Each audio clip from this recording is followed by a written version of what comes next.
President Biden is on his way to Israel. We captured video a little while ago, just moments as the president was boarding Air Force One. He was scheduled to meet with world leaders, but Jordan's foreign minister told state-run television there that the summit is canceled. This comes after an explosion at a Gaza City hospital. The health ministry run by Hamas says it was an Israeli airstrike, but Israel officials deny that claim, saying the explosion was caused by a misfired Palestinian rocket. And now several Indianapolis faith leaders are calling upon the community to pray for peace in the war-torn Israel and Gaza. News 8's Camila Fernandez spoke with them at their prayer vigil in downtown today and has more on the effort. With God's mercy, receive our prayers and help us to be agents of justice and mercy and reconciliation. Dozens of people coming together in prayer for peace as the war in Gaza and Israel enters another day. To remind ourselves of the need for peace in all that is going on in the world, particularly, of course, what's happening in Israel and Palestine, but there are other places in the world that need to hear the voice of peace. On Tuesday, faith leaders from Roberts Park United Methodist Church, Central Christian Church, and Christ Church Cathedral called for an end to violence. They say it's a moment to put politics and history aside and just focus on coming together for peace and unity. We need to be reminded that we need to be attentive to one another, to listen and to share in conversation rather than to go to the violence that we see so often. The service continued with the tolling of the Christ Church Cathedral bell, with community members leaning on each other in silence. As we celebrate the liturgy today, the tolling of a bell is about a call and then a response. How are we going to respond to what we've heard and seen?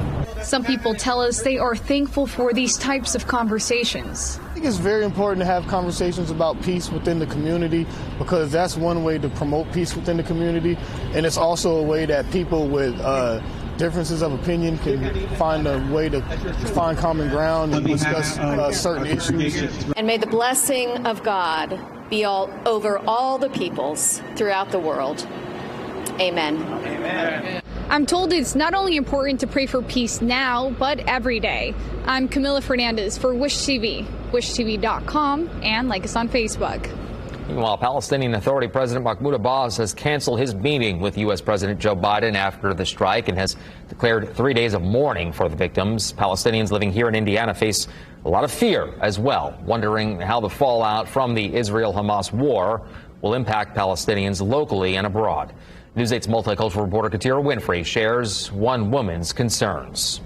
There have been several peace rallies here on Monument Circle, and the chaos coming from Hamas's attack on Israel, one Palestinian American tells me, is sending the region into a violent spiral. She says it's important to separate Hamas from Palestinians who are taking on a lot of the blow. And she says as the conflict grows, so does the fear. Each day brings a new level of uncertainty, and while Indiana has been home to Hiba al-Alami for nearly 2 decades, she can't ignore the chaos and death happening in her homeland. Well, last week has been really a difficult week. Just witnessing the many lost lives. Her heart, she says, is heavy, and says innocent civilians are taking on the brutal punishment caused by Hamas's attack, and grouping Palestinians, Arabs, and Muslims as a whole with the violence in the region, she says, will cause more harm. And headlines like Israel at war don't help. It actually harmed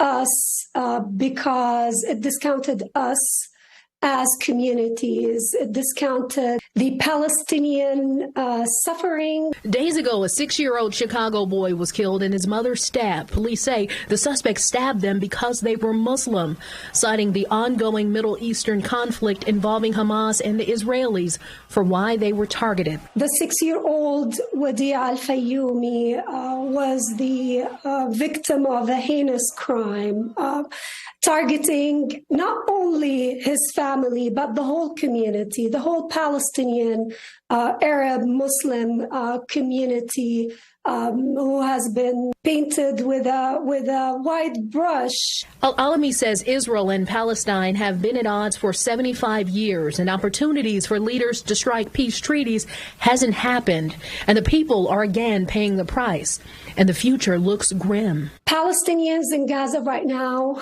are in a very perilous situation. The finishing plans are being made for peace rallies that are scheduled to be happening here on Monument Circle Saturday and Sunday. Reporting in Indianapolis, Katira Winfrey, WishTV, WishTV.com, and like us on Facebook.